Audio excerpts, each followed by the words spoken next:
Hello friends, welcome to my channel SK garden tips. ನಾನು Sumathi. Friends, ಇವತ್ತಿನ ಮೀಡಿಯಾದಲ್ಲಿ ಒಂದು ಗಿಡದ ಬಗ್ಗೆ, ಸ್ಪೆಷಲ್ ಗಿಡದ ಬಗ್ಗೆ ನಿಮಗೆ ಫುಲ್ ಡೀಟೇಲ್ಸ್ ಕೊಡ್ತೀನಿ. ಅದು ಯಾವ ಗಿಡ ಅಂತ ನಿಮಗೆ ಫೋಟೋ ನೋಡಿ ಗೊತ್ತಾಗಿರ್ಬೋದು. ಇದನ್ನ ಕೋಲಿಯಸ್ ಅಂತ ಹೇಳ್ತಾರೆ. ಇದ್ರ ಬಗ್ಗೆ ಯಾಕೆ ಈ ವಿಡಿಯೋ ಮಾಡ್ತಿದ್ದೀನಿ ಅಂತ ಮುಂದೆ ಮುಂದೆ ನಿಮಗೆ ಗೊತ್ತಾಗುತ್ತೆ. ನನಗೆ ಈ ಮಧ್ಯೆ ಕೆಲವೊಂದು ಕ್ವಶನ್ಸ್ ಕೇಳಿದ್ದಾರೆ. ಏನಂತ ಹೇಳಿದ್ರೆ, ಅಕ್ಕ ನಮಗೆ ಜಾಸ್ತಿ ಬಿಸಿಲು ಬರಲ್ಲ, ನಾವು ಯಾವ ಗಿಡ ನೆಟ್ರೆ ತುಂಬಾ ಚೆನ್ನಾಗಿ ಶೋ ಕಾಣಿಸುತ್ತೆ, ಅಂದ್ರೆ ಬಾಲ್ಕನಿ ಚಂದ ಹೇಗ್ ಕಾಣಿಸುತ್ತೆ ಅಂತ ಕೇಳಿದ್ದಾರೆ. ಅಂದ್ರೆ ಬಿಸಿಲು ಬಾರ್ದಿದ್ದ ಕಡೆ ನಾವ್ ಯಾವುದೇ ತರದ ಹೂವಿನ ಗಿಡ ನೆಟ್ರೆ ಏನಾಗುತ್ತೆ ಅಂದ್ರೆ ಅಂತ ಗಿಡದಲ್ಲಿ ಹೂವು ಬರಲ್ಲ. ಎಕ್ಸಾಂಪಲ್ ಹೇಳ್ಬೇಕಂದ್ರೆ ಮಲ್ಗೆ ಗಿಡ ಆಗಿರ್ಬೋದು, ದಾಸವಾಳ ಗಿಡ ಆಗಿರ್ಬೋದು, ಗುಲಾಬಿ ಗಿಡ ಆಗಿರ್ಬೋದು, ಇಂಥದ್ದೆಲ್ಲ ನೆಟ್ಟವಾಗ ನಮ್ಗೆ ಅದ್ರ ಹೂವು ಬಾರ್ದಿದ್ರೆ ತುಂಬಾ ಬೇಜಾರಾಗ್ತಾ ಇರುತ್ತೆ. ನಾವೇನೋ ಆಸೆ ಪಟ್ಟು ತಂದಿರ್ತೀವಿ, ಆ ಆಸೆ ನಮಗೆ ತೀರೋದಿಲ್ಲ. ಯಾಕೆ ಅಂತೇಳಿ ಬಿಸಿಲು ಕಮ್ಮಿ ಇದ್ದ ಪ್ಲೇಸ್ ಅಲ್ಲಿ ಹೂವಿನ ಗಿಡ ಯಾವತ್ತೂ ಇಡಕ್ಕೆ ಹೋಗ್ಬೇಡಿ ನೀವು.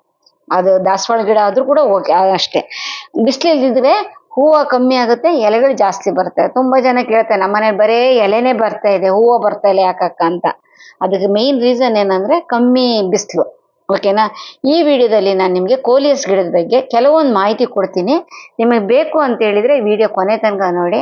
ಹಾಗೆ ಫ್ರೆಂಡ್ಸ್, ಇನ್ನೊಂದು ಯೂಟ್ಯೂಬರ್ ಒಂದು ಹೊಸದಾಗಿ ಒಂದು ಆಪ್ಷನ್ ಕೊಟ್ಟಿದ್ದಾರೆ. ಕೆಳಗಡೆ ಕಾಮೆಂಟ್ ಸೆಕ್ಷನ್ ಅಲ್ಲಿ ಹೈಪ್ ಅಂತ ಇರುತ್ತೆ, 2 ಚುಕ್ಕೆ ಇದೆ ನೋಡಿ. ಒಂದು ಫಸ್ಟ್ ಚುಕ್ಕೆಯಲ್ಲಿ ನಾವು ಕಾಮೆಂಟ್ ಅನ್ನು ಬರಿಬಹುದು, ಎರಡನೇ ಚುಕ್ಕೆ ನೀವು ಏನೋ ಸ್ವಲ್ಪ ಸ್ವೈಪ್ ಮಾಡಿದ್ರೆ ಹೈಪ್ ಅಂತ ಕಾಣಿಸುತ್ತೆ ಅಲ್ಲಿ. ಅದನ್ನ ಒಂದ್ಸರ್ತಿ ಪ್ರೆಸ್ ಮಾಡಿ, ಆಯ್ತಾ? ಅದು ದಿನಕ್ಕೆ 3 ಸರ್ತಿ ಮಾತ್ರ ನೀವು ಹೈಪ್ ಮಾಡ್ಬೋದು. ಯಾವ್ದಾದ್ರು 3 ಚಾನಲ್ ಮಾತ್ರ ಅಥವಾ 3 ವಿಡಿಯೋ ಮಾತ್ರ ನೀವು ಮಾಡ್ಬೋದು.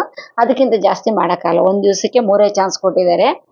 ಇದರಿಂದ ನನ್ನ ವಿಡಿಯೋನ 4 ಜನರಿಗೆ ಯೂಟ್ಯೂಬರ್ ತೋರಿಸ್ತಾರೆ. ಜಾಸ್ತಿ ಹೈಪ್ ಬಂದಷ್ಟು ಈ ವಿಡಿಯೋದಲ್ಲಿ ಏನೋ ಇದೆ ಅಂತ ಬೇರೆಯವರೇ ತೋರಿಸ್ತಾರೆ. ಅದ್ರ ಬಗ್ಗೆ ನಿಮ್ಗೊಂದು ರಿಕ್ವೆಸ್ಟ್ ಮಾಡ್ತಾ ಇದ್ದೀನಿ. ಒಂದ್ ವೇಳೆ ನೀವು ಸಬ್ಸ್ಕ್ರೈಬ್ ಮಾಡ್ಕೊಳ್ಳಾರ್ದು ಸಬ್ಸ್ಕ್ರೈಬ್ ಮಾಡ್ಕೊಳ್ಳಿ. ಇಂಥ ಬೇಕಾದಷ್ಟು ವಿಡಿಯೋಗಳು ಮುಂದೆ ಮುಂದೆ ಬರ್ತಾ ಇರತ್ತೆ. ಸರಿ, ಈಗ ಕೋಲಿಯಸ್ ಬಗ್ಗೆ ಮಾತಾಡೋಣ. ಈ ಕೋಲಿಯಸ್ ನಾನು ಸ್ಪೆಷಲ್ ಗಿಡ ಅಂತ ಯಾಕೆ ಹೇಳ್ತೀನಿ ಅಂದ್ರೆ, ಇದರಲ್ಲಿ ಹೂವು ಬರೋದಿಲ್ಲ. ಅಂದ್ರೆ ಗುಲಾಬಿ ದಾಸವಾಳಕ್ಕೆ ಬಂದಂಗೆ ಬರಲ್ಲ, ಹೂವು ಬರುತ್ತೆ. ಅದ್ರ ಬಗ್ಗೆ ಹೇಳ್ತೀನಿ. ಆದ್ರೆ ಇದ್ರ ಎಲೆನೇ ಹೂವು ಇದ್ದಂಗಿರತ್ತೆ. ಪ್ರತಿಯೊಂದು ಗಿಡದಲ್ಲೂ ಪ್ರತಿಯೊಂದು ಎಲೆಲೂ ಬೇರೆ ಬೇರೆ ನಿಮ್ಗೆ ಕಲರ್ ಕಾಣಿಸೋದು ಸಿಕ್ಕತ್ತೆ. ಅಂದ್ರೆ ಈಗ ನಾವು ಒಂದು ಗಿಡ ತಂದು ನಟ್ಕೊಂಡ್ವಿ ಅನ್ಕೊಳ್ಳಿ, ಒಂದು ಕೋಲಿಯಸ್ ತಂದು ನೆಟ್ಟಿದೀವಿ ನಾ, ಎಕ್ಸಾಂಪಲ್. ಮಳೆಗಾಲದಲ್ಲಿ ಬೇರೆ ತರ ಕಾಣಿಸ್ತಾ ಇರತ್ತೆ, ಬೇಸಿಗೆಯಲ್ಲಿ ಬೇರೆ ತರ ಕಾಣಿಸ್ತಾ ಇರತ್ತೆ, ಚಳಿಗಾಲದಲ್ಲಿ ಬೇರೆ ತರ ಕಾಣಿಸ್ತಾ ಇರತ್ತೆ. ಒಂದೇ ಗಿಡದಲ್ಲಿ 3 ಸೀಸನ್ ಅಲ್ಲಿ 3 ತರ ಎಲೆಗಳು ಕಾಣಿಸೋದು ಸಿಕ್ಕುತ್ತೆ ನಮ್ಗೆ. ಇದಕ್ಕೆ ರೀಸನ್ ಏನಂತ ಹೇಳಿದ್ರೆ, ಬೇಸಿಗೆಯಲ್ಲಿ ಜಾಸ್ತಿ ಟೆಂಪ್ರೇಚರ್ ಇರುತ್ತೆ, ಇದರಿಂದಾಗಿ ಆ ಗಿಡದಲ್ಲಿ ಬೇರೆ ಕಲರ್ ಕಾಣಿಸ್ತಾ ಇರುತ್ತೆ. ಮಳೆಗಾಲದಲ್ಲಿ ನಿಮ್ಗೆ ಹೇಗೂ ಗೊತ್ತಿದೆ, ಮಳೆ ನೀರಂದ್ರೆ ಗಿಡಗಳು ತುಂಬಾ ಇಷ್ಟ, ಅದು ಸಪ್ರೇಟ್ ಆಗಿ ಬೇರೆ ಒಂದು ಚಂದ ಕಾಣಿಸ್ತಾ ಇರುತ್ತೆ ಅದು.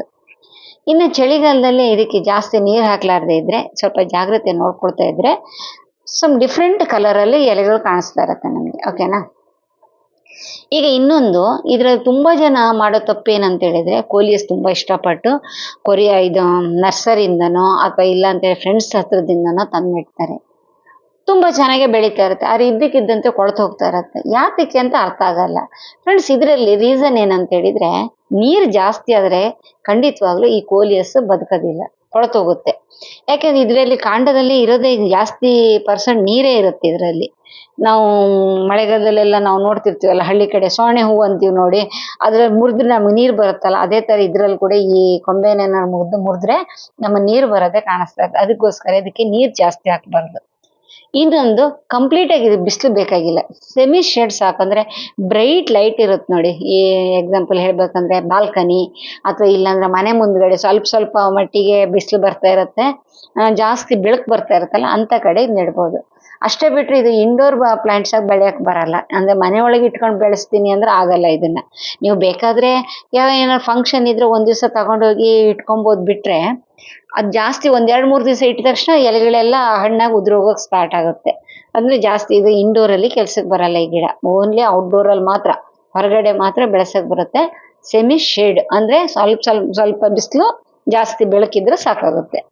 ಇನ್ನು ಇದಕ್ಕೆ ಯಾವ ತರ ಮಣ್ಣನ್ನ ನಾವು ರೆಡಿ ಮಾಡ್ಕೊಳ್ಬೇಕಂದ್ರೆ, ಇಷ್ಟಕ್ಕೆ ಮುಂಚೆ ಹೇಳಿದೆ ನಾನು, ಈ ಗಿಡದಲ್ಲೇ ನೀರಿರುತ್ತೆ ಅನ್ಕೋಸ್ಕರ ಮಣ್ಣಲ್ಲಿ ನೀರು ನಿಲ್ದಿದ್ದಂಗೆ ನೋಡ್ಕೊಬೇಕು. ಅಂತ ಮಣ್ಣನ್ನ ನಾವು ರೆಡಿ ಮಾಡ್ಕೊಳ್ಬೇಕು ಇದಕ್ಕೆ. ಅಂದ್ರೆ ಮಣ್ಣು ಒಂದು 30-40% ಅದಕ್ಕೆ ಮರಳು ಮತ್ತು ಸ್ವಲ್ಪ ಗೊಬ್ಬರ, ಇದನ್ನ ಹಾಕಿ ಸಾಕಾಗುತ್ತೆ, ತುಂಬಾ ಚೆನ್ನಾಗಿ ಬೆಳೆಯುತ್ತೆ. ಇದಕ್ಕೆ ಬೇರೆ ಗಿಡಗಳ ಥರ ಯಾವಾಗಲೂ ಇದಕ್ಕೆ ಇದು ಹಾಕೋದು ಬೇಕಾಗಲ್ಲ. ಏನಂತ ಹೇಳಿದರೆ ಗೊಬ್ಬರ ಹಾಕ್ತಾ ಇರಬೇಕಾಗಿಲ್ಲ. ತುಳಸಿ ಗಿಡಕ್ಕೆ ಹಾಕ್ತೀವಲ್ಲ ಅದೇ ಥರ ಲೈಟಾಗಿ ವರ್ಷಕ್ಕೊಂದು ಸರ್ತಿ 2 ಸರ್ತಿ ಹಾಕಿ ಸಾಕಾಗುತ್ತೆ. ಈಗ ಗಿಡ ಬುಷ್ಯಾಗಿ ಬರಬೇಕಂದ್ರೆ ಇದಕ್ಕೆ ಯಾವಾಗಲೂ ಪಿಂಚಿಂಗ್ ಮಾಡ್ತಾ ಇರಬೇಕು. ಚಿಗುರು ಬರ್ತಾ ಇರತ್ತಲ್ಲ, ಈ ಸೇವಂತಿಗೆ ಗಿಡಕ್ಕೆ ಮಾಡ್ತೀವಿ ನೋಡಿ ಅದೇ ಥರನೇ ಪಿಂಚಿಂಗ್ ಮಾಡ್ತಾ ಇರಬೇಕು. ಪಿಂಚಿಂಗ್ ಮಾಡ್ತಾ ಇದ್ದಷ್ಟು ತುಂಬ ಚೆನ್ನಾಗಿ ಇದರಲ್ಲಿ ಬುಷ್ಯಾಗಿ ಬೆಳೆಯುತ್ತೆ. 2-3 ಕಲರ್ ಒಂದೇ ಪಾಟಲ್ಲಿ ನೆಟ್ರಿ ಅಂದ್ಕೊಳ್ಳಿ, ತುಂಬ ಚೆನ್ನಾಗಿ ಬರುತ್ತೆ. ಇದನ್ನ ನಾವು ಮಾಮೂಲಿ ಬೇಕಾದ್ರೆ ಹ್ಯಾಂಗಿಂಗ್ ಪಾಟಲ್ಲಿ ಕೂಡ ಅಂದರೆ ಹ್ಯಾಂಗಿಂಗ್ ಪಾಟ್ ಅಂದರೆ ಈ ಜಾಲಿ ಟೈಪಲ್ಲೆಲ್ಲ ಇರುತ್ತಲ್ಲ, ಮಗ್ಗಿಂಥದ್ದೆಲ್ಲ ಹಾಕ್ತೀವಿ ನೋಡಿ, ಆ ಥರ ಕೂಡ ಬೆಳೆಸ್ಕೊಬೋದು. ಅಂದರೆ ವರ್ಟಿಕಲ್ ಕೂಡ ಬೆಳೆಸ್ಕೊಳ್ಳೋಕ್ಕೆ ತುಂಬ ಅನುಕೂಲವಾದ ಗಿಡ ಇದು. ಸಣ್ಣ ಪುಟಾಣಿ ಪಾಟಲ್ಲಿ ಕೂಡ ಬೆಳೆಯುತ್ತೆ. ಆದರೆ ಗಿಡ ದೊಡ್ಡಕ್ಕಾಗ್ತಿದ್ದಂಗೆ ಸ್ವಲ್ಪ ದೊಡ್ಡ ಪಾಟ್ ಇಟ್ಟರೆ ಬುಷ್ಯಾಗಿ ಬೆಳೆಯುತ್ತೆ. ಇಲ್ಲ ನಮ್ಗೆ ಅಷ್ಟು ಬುಷಿ ಬೇಕಾಗಿಲ್ಲ ಅಂತ, ನಮ್ಗೆ ಅಷ್ಟು ದೊಡ್ಡ ಗಿಡ ಬೇಕಾಗಿಲ್ಲ ಅಂದರೆ ಅದನ್ನ ಕಟ್ ಮಾಡ್ತಾ ಇರ್ಬೋದು. ಇದರಲ್ಲೂ ಕೂಡ ಹೂವು ಬರುತ್ತೆ. ಈ ಕೋಲಿಯಸಲ್ಲಿ ಕೂಡ ಹೂವು ಬರುತ್ತೆ. ತುಳಸಿ ಬೀಜ ಥರ ಬೀಜ ಕೂಡ ಬರುತ್ತೆ. ಇದು ಹೂವು ಹಾಕಿದಾಗ ತುಂಬ ಚೆನ್ನಾಗಿ ಕಾಣಿಸ್ತಾ ಇರುತ್ತೆ. ಈಗ ತುಳಸಿಗೆ ನಾವು ಯಾವ ಥರ ಹೂವು ಬಂದ ಕಟ್ ಮಾಡ್ತಿರ್ತೀವೋ ಅದೇ ಥರ ಇದನ್ನು ಕೂಡ ಕಟ್ ಮಾಡಿದರೆ ಆ ಗಿಡ ಮತ್ತೆ ಪುನಃ ಚಿಗುರು ಬಂದು ತುಂಬ ಬುಷಿಯಾಗಿರುತ್ತೆ. ಇಲ್ಲ ಅಂತ ಹೇಳಿದ್ರೆ ಒಂದ್ಸರ್ತಿ ಬೀಜ ಒಣಗೋಗ್ಬಿಟ್ರೆ ಆ ಗಿಡ ಕೂಡ ಕಂಪಲ್ಸರಿ ಒಣಗಿ ಹೋಗುತ್ತೆ. ಇದೊಂದು ಮಾತ್ರ ಜಾಗ್ರತೆ ತಗೊಬೇಕು. ಓಕೆನಾ? ನೋಡಿ ಇಲ್ಲಿ ಕೆಲವೊಂದು ಬೀಜಗಳು ಕಾಣಿಸ್ತಾ ಇದೆ ನೋಡಿ ನಿಮಗೆ. ಅದ್ರ ಕಲರ್ ಯಾವುದೇ ಕೋಲಿಯಸ್ ಅಲ್ಲಾದ್ರೂ ಕೂಡ ನಮಗೆ ಹೂವು ಬರುತ್ತೆ, ಬೀಜ ಬರುತ್ತೆ. ಬೀಜ ನಮಗೆ ಹೆಚ್ಚು ಕಮ್ಮಿ ತುಳಸಿ ಬೀಜ ಥರನೇ ಇರುತ್ತೆ. ಯಾವುದೇ ಥರ ಡಿಫ್ರೆಂಟ್ ಕಾಣಿಸಲ್ಲ. ತುಳಸಿಗೆ ಹೇಗೆ ಬೀಜ ಇರುತ್ತೋ ಸಣ್ಣ ಸಣ್ಣಕ್ಕೆ ಅದೇ ಥರ ಇರುತ್ತೆ. ಸ್ವಲ್ಪ ಮರಳು ಮಿಕ್ಸ್ ಮಾಡಿ ನಾವು ಹಾಕ್ಕೊಂಡ್ರೆ ಒಂದು 5-6 ದಿವಸದಲ್ಲೇ ನಮ್ಗೆ ಅದರಲ್ಲಿ ಪುಟಾಣಿ ಮೊಳಕೆಗಳು ಕಾಣಿಸುತ್ತೆ. ತುಂಬ ಚೆನ್ನಾಗಿ ಕಲರ್ಫುಲ್ಲಾಗಿ ಬರುತ್ತೆ. ಅಂದರೆ ನಾವು ಯಾವ ಕಲರ್ ಬೀಜ ಹಾಕಿದ್ದೀವೋ ಅದೇ ಕಲರೇ ಬರುತ್ತೆ. ಒಂದು ವೇಳೆ ನಮ್ಮ ಹತ್ರ 4-5 ಕಲರ್ ಇದೆ ಕೋಲಿಯಸ್ಸು, 4-5ರಲ್ಲೂ ಒಂದೇ ಸರ್ತಿ ಹೂವಾಗಿದೆ ಅಂದರೆ ಆ ಪಾಲಿನೇಷನ್ ಆದವಾಗ ಯಾವ ಗಿಡದ್ದು ಜಾಸ್ತಿ ಅದಕ್ಕೆ ಇದಾಗಿದೆಯೋ ಆ ಕಲರ್ ಸಮ್ ಡಿಫ್ರೆಂಟ್ ಕಲರ್ ಬರುತ್ತೆ. ಓಕೆನಾ? ಇದು ಈ ಕೋಲಿಯಸ್ಸು ಇದೆಲ್ಲ ಜಂಜಾಟಕ್ಕಿಂತ ಈಸಿ ಏನಂದರೆ ಸಣ್ಣ ಸಣ್ಣ ಕಟಿಂಗ್ ಕೂಡ ನೆಟ್ಟರು ಕೂಡ ಈ ಕೋಲಿಯಸ್ ಸೂಪರಾಗಿ ಬರುತ್ತೆ. ಅಂದರೆ ಒಂದು 2-3 ಇಂಚಿಂದ ಅಂದರೆ 2-4 ಎಲೆ ಇದ್ದಿದ್ದು ಕೂಡ ನಾವು ಒಳ್ಳೆ ಲೂಸ್ ಸಾಯಿಲಲ್ಲಿ ಇಟ್ಟರು ಸಾಕು, ಬೇರು ಚೆನ್ನಾಗಿ ಬರುತ್ತೆ. ಅಂದರೆ ಸೇವಂತಿಗೆ ಗಿಡಕ್ಕೆ ಬಂದಂಗೆ ಬೇರು ಬರುತ್ತೆ. ಇದಕ್ಕೆ ನೀರು ಜಾಸ್ತಿ ಹಾಕಬಾರ್ದು, ಇಷ್ಟು ಮುಂಚೆ ಹೇಳಿದ್ದೀನಿ. ಹಾಗೆ ಇದನ್ನು ನಾವು ನೆಟ್ಟರ ಮೇಲೆ ಒಂದು ವಾರ 10 ದಿವಸ ಬೇರು ಬರುತ್ತಲ್ಲ ಅವಾಗ ನಾವು ಬೇಕಾದಾಗ ಬೇರೆ ಕಡೆ ನೆಟ್ಕೊಬೋದು. ಓಕೆನಾ? ಬುಷಿಯಾಗಿ ಬರೋಕ್ಕೆ ಪಿಂಚಿಂಗ್ ಮಾಡಬೇಕು. ಜಾಸ್ತಿ ಗೊಬ್ಬರ ಹಾಕೋದು ಬೇಡ, ಜಾಸ್ತಿ ನೀರು ಹಾಕೋದು ಬೇಡ. ಆ ಸೆಮಿ ಶೇಡಲ್ಲಿ ಇಡಬೇಕು. ಇಂಡೋರಲ್ಲಿ ಪ್ಲಾಂಟ್ಸ್ ಅಲ್ಲ ಇದು. ಹಾಗಂತೇಳಿ ಫುಲ್ ಬಿಸಿಲಲ್ಲೂ ಇಡಕ್ಕೆ ಹೋಗಬೇಡಿ, ಆದರೂ ಆವಾಗ ಕೂಡ ಗಿಡ ಹಾಳಾಗುತ್ತೆ. ನಿಮಗೆ ಬೇಕಾದ ಕಲರ್ ನೀವು ತಂದು ನೆಡ್ಬೋದು. ನನ್ನ ಹತ್ರ ಸುಮಾರು ಕಲರೆಲ್ಲ ಇತ್ತು, ಸುಮಾರೆಲ್ಲ ಕೊಳ್ತೋಯ್ತು. ನಂಗೆ ಆ ಕಡೆ ಈ ಕಡೆ ಎಲ್ಲ ಪ್ಲೇಸ್ ಚೇಂಜ್ ಮಾಡೋಷ್ಟು ಕೊಳ್ತೋಯ್ತು. ಯಾರು ಸೇಲ್ ಮಾಡೋರು ಸಿಕ್ಕಿದ್ರೆ ನಾನು ನಿಮ್ಗೆ ನೆಕ್ಸ್ಟ್ ವಿಡಿಯೋದಲ್ಲಿ ಆ ಸೇಲ್ ಮಾಡೋರದ್ದು ನಿಮಗೆ ನಂಬರ್ ಕೊಡ್ತೀನಿ, ನೀವು ಬೇಕಾದ್ರೆ ತರಿಸ್ಕೊಬೋದು. ಓಕೆನಾ? ಇದು ಫ್ರೆಂಡ್ಸ್ ಕೋಲಿಯಸ್ ಬಗ್ಗೆ ನನಗೆ ಗೊತ್ತಿದ್ದ ಕೆಲವೊಂದು ಪಾಯಿಂಟ್ಸ್ ಹೇಳಿದ್ದೀನಿ.